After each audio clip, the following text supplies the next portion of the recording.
And welcome back to Tim Roadie Rides Motorbikes. I'm Tim, and the bike I've been riding this week is the Sinnis Terrain 125. Yeah, this is a 125, but it's an adventure style 125. It's designed for people that want to get into biking who aren't the size of ants like other 125s, and also who don't have pockets lined with gold, because this is a smidge over £3,000, and it comes with loads of stuff as standard. So I've been living with it for a week. I'm going to take you for a ride, maybe do a little bit of light off-roading on it, and tell you what I like and I don't like about it. That's how reviews work. I'm wearing my fluorescent jacket. Let's get going.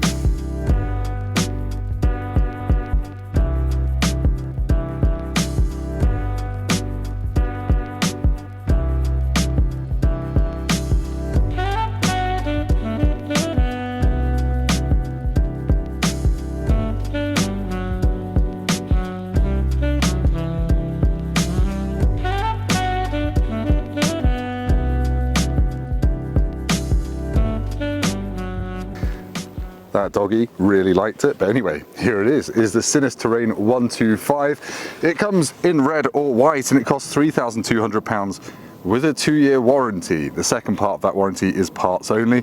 It's been improved for 2021. It's not 2021, it was improved for 2021 last year with a new liquid cooled 125cc engine. Obviously, it's a 4-stroke single. It's got 12.7 horsepower. That 0.7 is probably quite important on a bike of this kind of genre. It's got a 14-litre fuel tank.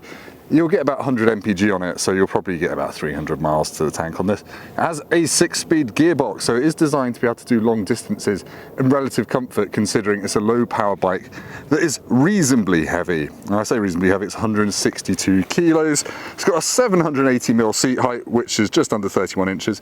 So it's super approachable, super low, and although it's heavy for a 125, it's not really heavy in the scheme of things. The good news is it's got proper 17-inch front wheel. I know if it's a more off-roady bike, it should have a 19, but it's nice. You can probably get a decent set of replacement rubber, because these stock ones are, I think, CJS or something.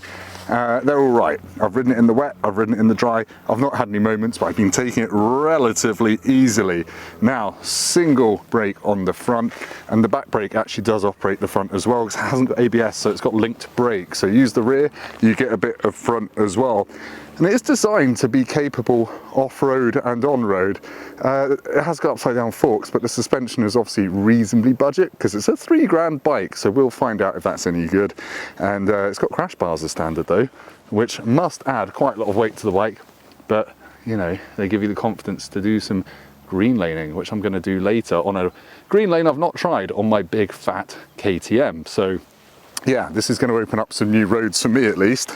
Other stuff you get on this, you get some LED daytime running lights, so you've got a little light signature up here, and the headlights are actually okay. I have ridden this at night. The dash glows a nice shade of blue. I like that it's got a beak, and I like that it does just look the part. It does look like an adventure bike, just shrunk a little bit, so I think it looks cooler than most other 125s. You get panniers as standard. I'll show you them.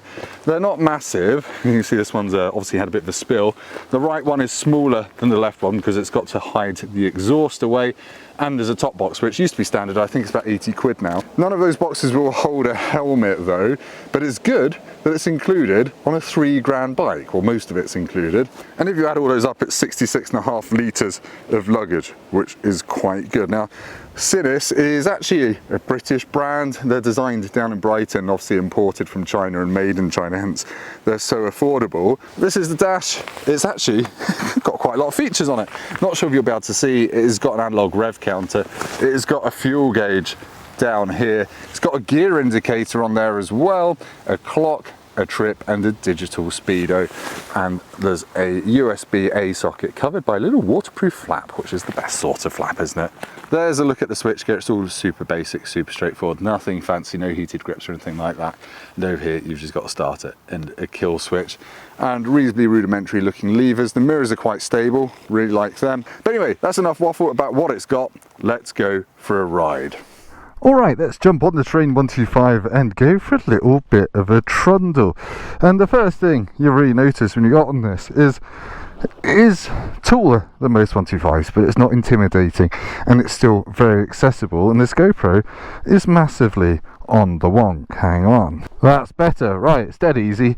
You turn the key, dash comes to life, the tacho does a little sweep, and then you thumb the starter. Hey, you do the kill switch. Then you thumb the starter. I do know how to ride a motorbike, honest. And then it's really easy to pull away, and it's really well balanced as well. So like, I've got the clutch out in first gear, doing 4 miles an hour, and you can get your feet up straight away because the balance is just brilliant. So anyway, we can talk about the engine actually. Normally when I review bikes, can't talk about the engine until I get to the 60 limits, but this only just gets to 60 with me on it. And I weigh 15 stone, I'm 6'3", so I'm a bit of a unit for this probably. But yeah, it has pretty much more oomph than you expect. Like up to 45 miles an hour, it feels perfectly alright. It's just when you get to 45 or a hill that you need to downshift a few times to get up it. But it's true of every 125 really. And I've done a first impressions ride of this bike where I talk a little bit more about the speed side of things, because it was the first time I've ridden a 125 in ages, and I just about struggled to get this up to 60 miles an hour downhill. But yeah, I won't be in that fast today, I don't think. I'm going to do a bit more off-roady stuff, which I haven't done on this yet, so that's going to be a first for me. But yeah, it's a smooth engine. I was quite surprised when I got on this, because obviously a lot of the time you do sit near the kind of 9,000, 10,000 RPM red line, and it's smooth. It doesn't vibrate. The mirrors don't tingle. Your bars don't tingle. Tingle? The mirrors tingle? The mirrors don't vibrate horribly is what I'm trying to say. And your hands don't tingle either. It's just a pleasant experience. You get a bit of single cylinder noise from the exhaust, but it's not annoying. Right, the screen, that doesn't adjust, and when I'm at 50 or 60 miles an hour you might start struggling to hear me, just because, stay there, just because that does deflect the wind kind of at my face, but I'm quite tall. But yeah, otherwise the seat is soft, my knees lock in nicely to the tank, I'm tall, I fit it. That is an amazing thing for a 125. And you've just got loads of room to move around, and you can move back and forward quite a bit on the seat. You can sit on the pillion seat if you want to. It's a nice squidgy seat, and I don't think it would give your bum much pain over a couple of hours. But yeah, I like it, because also adventure bikes are very good for a boring thing. That is because it's a bit taller, I can see over these hedges. If I was on an R125 I probably couldn't. And also on those sports bike themed 125s, because you're so leant forward, doing shoulder checks is quite a lot of effort, and that might encourage you to get lazy. And obviously you should always be doing your lifesavers when you change lanes or basically do anything. And because you're upright and comfortable on this, looking over your shoulders is really easy. I don't normally comment on that, but I think it is important to point out on this, because upright bikes like this might not be the coolest, but they're definitely comfortable, and that's a safety thing. So yeah, anyway, I'm going to stop waffling and get some dual carriageway, see what it feels like when everyone around me is doing 70 miles an hour, and then go off-road, light off-roading, the green lane. Don't expect loads of mud, rocks and me doing wheelies over rabbits, because that won't be happening, no matter how rampant they are. I had to take my hands off the handlebars to sync my GoPros by clapping. I lost quite a lot of hard-earned speed. But anyway, I'm about to go from a 50 into a dual carriageway 70, and I have to say, this thing does handle really nicely. It turns in very easily, big wide bars. Right, we get up to 50, that's fourth gear, 10,000 RPM, change up, fifth gear. You can see the gear counter down there. Get up to 60 easier than I did the other day. What can we do? This is a 70 miles an hour road, dual carriageway. Obviously I wouldn't be going on a motorway on this because I've got L plates on, and yeah, it's probably just ill-advised to be honest. There you go, so I can sit at 60 in top gear at about 8,500 RPM. So yeah, it's quite short gear. Obviously the engine's not got an awful lot of torque or power to pull you along. So I'm going to sit here at full throttle, but I'm comfortable, I'm not getting vibrated to death, so I can do this for quite a long time, to be honest. The only thing is I've got quite a lot of wind noise on my helmet, but that's the same as any other bike really with a low screen, and it's not adjustable. But yeah, it's fine, to be honest. It feels quite grown up because it's not wandering anywhere on the road, and if you do hit bumps it doesn't really unsettle it much. although suspension's damping does feel a little bit harsh, it doesn't wobble around, and the weight of it is actually quite helpful in keeping you on the straight and narrow. But anyway, it's probably quite boring to watch. Let's go find that green lane. Actually, now I'm on a twistiest country road, I can talk about the handling, because it is really quite fun. There's nothing that makes you think, oh, it's a bit wobbly. You can actually ride this on the throttle stop and chuck it into corners with confidence. I have to say, those tyres in the wet did give me a little, not moments, I could just feel they weren't uber grippy, but the chassis, this thing, feels really nice. And if you hit a big bump mid-corner, it doesn't upset your line or anything like that. It's just quite jolly, to be fair. It's yeah, the bars really turn you in really quickly, but it doesn't feel unsettled. And that 17-inch front wheel, I think, has a lot to do with that. Slow event, or do you think slow comma space event? But yeah, look. I should talk about the brakes. The lever feel was quite soft, which I think is quite a good thing for a bike that's probably going to be picked up by learners, because you don't want to be able to lock the front wheel by panic braking mid-corner. But there does definitely become a point where they don't really slow you down quite as quickly as you'd want. So a stamp on the back brake when you're braking really hard is helpful and necessary, to be honest. Back brake almost feels as strong as the front brake, and obviously it is linked as well, so that probably does make sense. Anyway, waffle, let's find the green lane. Right, let's green lane. I've never been down here, no idea what to expect. I don't have much in the way of off-road skills, but a 125 that doesn't cost the earth, that has crash bars, and I mean, they're road bias tyres, but they've got little novels on them, and this is, I think, is only going to be a bit of a gravelly thing. Let's just check the brakes, fine. I think we should be okay, and like I say, bikes are awesome. There's different flavours of biking, and one of them is exploring places that I've never been, and I have never been down here, so I'm just going to poodle down here at a respectable speed, because look, there's been horses. I can stand up. What are the controls like? Yeah, it's a little bit low for me, to be honest. I don't think I'm going to be able to change gear very easily standing up, but I can clamp onto the tank.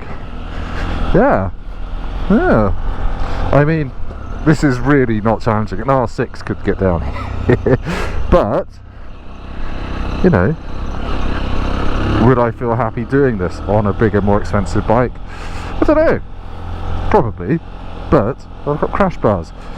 I'm doing it on my little 125. Don't want to be patronising, because, you know, you could still hurt yourself on this. I was chatting to Adam Child yesterday, Chad, a legendary motorbike journalist, ex-TT racer. Well, I think he raced it a couple of times. And he was just saying, look, trees don't have emotions. They don't care if you're on a 125 or 1000. If you hit one of them fast enough, it will still hurt. But anyway, yeah, this feels very, very easy to ride on a gravel track. I feel a bit like I've just nicked it and I'm looping down a gravel track to escape the rozzers, but you know, I'm exploring the countryside legally on a motorbike. I shall wait for this cyclist to go past. You've got to share, right? Unless it gets more challenging, I can't tell you much more really, other than I feel safe, secure, trundling down here at 20 miles an hour. Look, there's some walkers, they probably hate me. Someone on a motorbike. But yeah, third gear down here, nice soft throttle response. There's not going to be any scary surprises from the engine because the power delivery is so flat. I should say, you've got a nice wodge of torque at about 5,000 RPM and upwards. And I've just been doing some more country road riding, and I was going down there as fast as I would on my KTM because there's a 40 mile an hour speed limit, but also in the corners. This is actually a real joy to tip in. Oh yeah, you can really turn this easily by weighting the pegs as well. Yeah. Like it, I like it. It's a bit too insubstantial between my legs for standing up though. I need something a little bit wider to grip onto. But that's fine. Don't always have to stand up when you're in the off-road. No one's going to judge you on something like this, on a track like this. And I think at the end of this there's a pub. Look at that. Freedom. Two-wheeled freedom. Yeah, I should point out actually, when this trail just got a bit bumpier, you could feel how basic the suspension was. It's not enjoying big off-road bumps. All small off-road bumps really, but you know, when it flattens out like this it's okay. You just feel like it doesn't necessarily really want to be doing anything more rippled than this. There you go, there's some walkers, let's try not to piss them off. Thank you. Thank you. Oh, that last one hated me. It does feel a bit like I'm riding through Jurassic Park. Wonder if a Triceratop's going to come and F me up. Oh, some loose shit. Yeah, it's alright, okay. This is where I should probably be standing up. Basically, in my very limited off-road experience, which is like taking Africa Twins off-road, doing a bit of taking enduro bikes on green lanes, the solution to any problem is to add more power. It's just a bit of a problem with this. There isn't a whole lot more power in the power suitcase. What a lovely house. Oh yeah, sand, fine.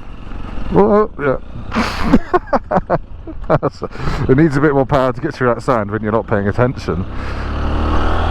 Because the front was starting to wash and I just need to get on the gas a bit. Alright, let's pick my way through here. Whee! This is fun! I don't like sand, especially on road tyres, because the front does just push a bit. Let's go up here. Yeah, well that was fun. That was off-roading lightly on the Sinnis Terrain 125. That's the puddle. Yeah, all that bottom, the front fork out, something rotten. Okay, cool. Getting cocky now. Let's go back to me for an outro. The testicles. Oh, it smells lovely in here. It smells like a pine furniture workshop. I wonder why.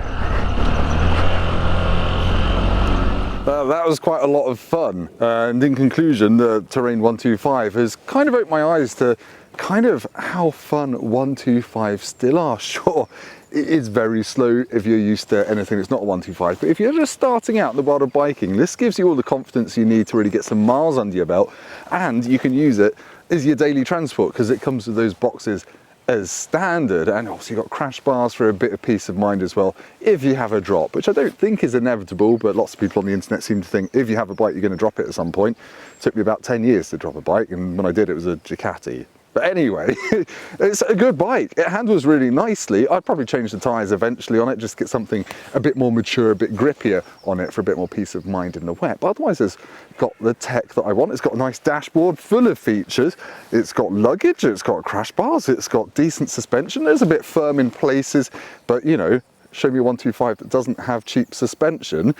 It's just a proper looking thing. And the thing is, I'm a 6'3" adult and I fit on it, and I don't feel like a wally riding it around. So if you are a tall person getting into biking, have a look at one of these. Anyway, hopefully that was helpful. If it was, please hit like, go down to the comments and leave me the Chinese word for terrain, and also subscribe to the channel because I've got plenty more motorbike stuff coming up soon, possibly with a bit more swept capacity than this. I need to do more stuff on the KTM 1290. Going from 12.5 horsepower to 160 horsepower is probably going to feel like abstaining for several months and then having one explosive. Yeah, anyway, bye.